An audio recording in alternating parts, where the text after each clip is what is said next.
been very compliant. He's laying on his bunk. He's been extremely quiet, not really talkative to staff. If we ask a question, he's answering the question, but he's not engaging us with too much.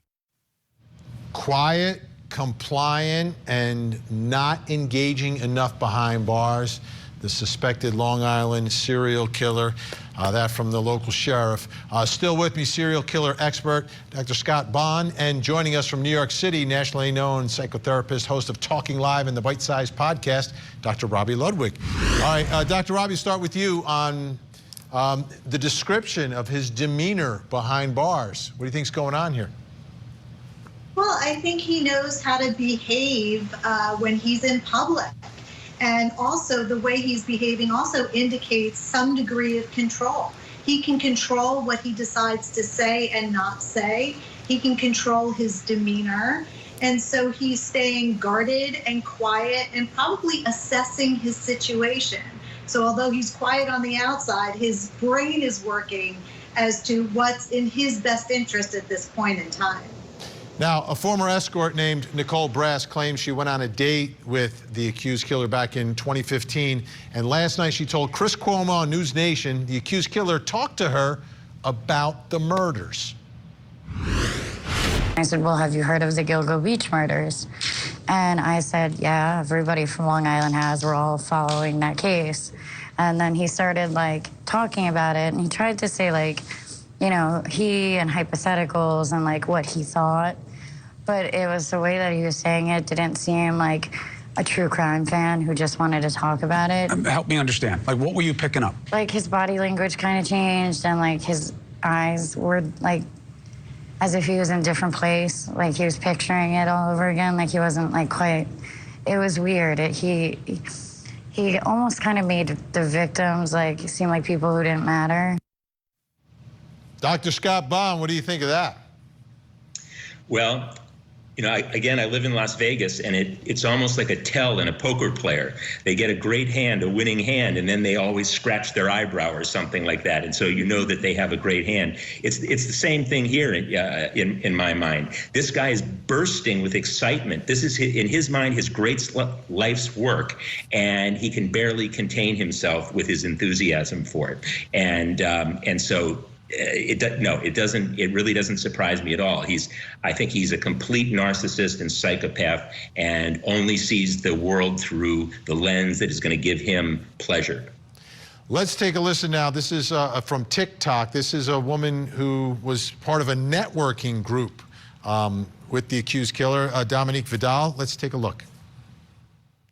He asked me, do I know about the Gilgo beach murders? And of course I do. I'm pretty sure there's a multi-part episode on Crime Junkie. And I'm like, yeah, of course I know. And he goes on to tell me, yeah, that's a serial killer that was never caught in my hometown. Dr. Robbie, that's chilling, you know, looking at it from where we are now. He's a star waiting to be discovered. It's just a matter of who's going to play him in the movie. You know, what good-looking actor. I think that there's also, too, a sexual sadistic paraphilia. So he is very sexually sadistic. And part of the joy in killing these women is that it's sexual for him.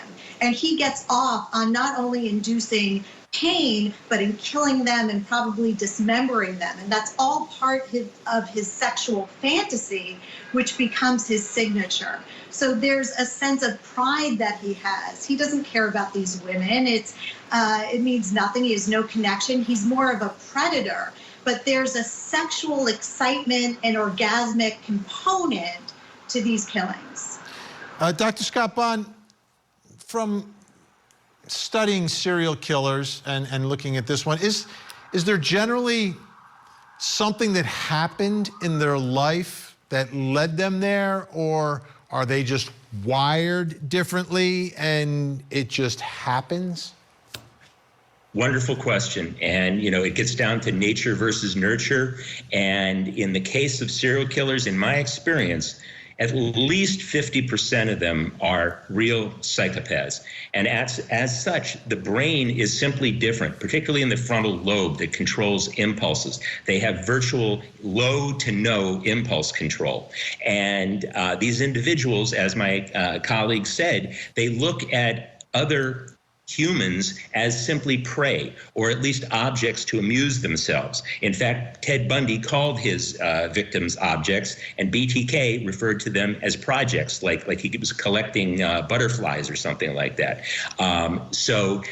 Do these individuals evolve? They do. No one wakes up in the morning and says, today's a great day to become a serial killer. It evolves. It usually typically starts right around puberty, right around adolescence. It escalates and escalates, and a fantasy loop plays over and over and over in their minds, frequently combined with masturbation, and it reaches a tipping point often in the early to mid-20s where they simply cannot control that itch anymore. It must be scratched, and the only thing that will do it is kill. And I believe that he, in all likelihood, evolved just that way. And the serial killer that he reminds me the most of, one who I know researched and corresponded with extensively, is Dennis Rader. I know you interviewed her daughter before. So similar to BTK in many ways. And she said the same thing. Dr. Robbie, and looking at him, right? So you look at the age that he is now. If this potentially started in his 20s, I guess you've got to go way back in time to understand where this guy was and who he was interacting with and everything else to try to figure it out. Do you think this is a guy who will ever volunteer that information? Like, what, from your perspective, what do you think could set him to, like, say, okay, now I'm going to tell you everything? I think it all has to do with the attention and maybe making his mark in history. The killings are almost like an obsessive compulsion, so that he has to do it then and may need it more frequently. But in terms of sharing his story, it will have a lot to do with the fantasies going on in his head, how he wants to present himself. How does he want to use this moment to maximize his fame and to share his brilliance? I mean, in his own mind, there is a grandiosity. He is smarter than most. He may feel that he knows better than everybody else, that these women are trash, that people are trash in general. It wouldn't surprise me if he was also abusive to his wife. From what I've heard, she was using food stamps, so probably emotionally abusive and financially abusive. So this is a man that will probably like the idea of sharing his story and the pain that it will inflict, because that's something he could review in his mind and get excited about. All right, Dr. Robbie Ludwig, Dr. Scott Bond, thank you both so much tonight. Appreciate your insight. We'll speak again. Thank you.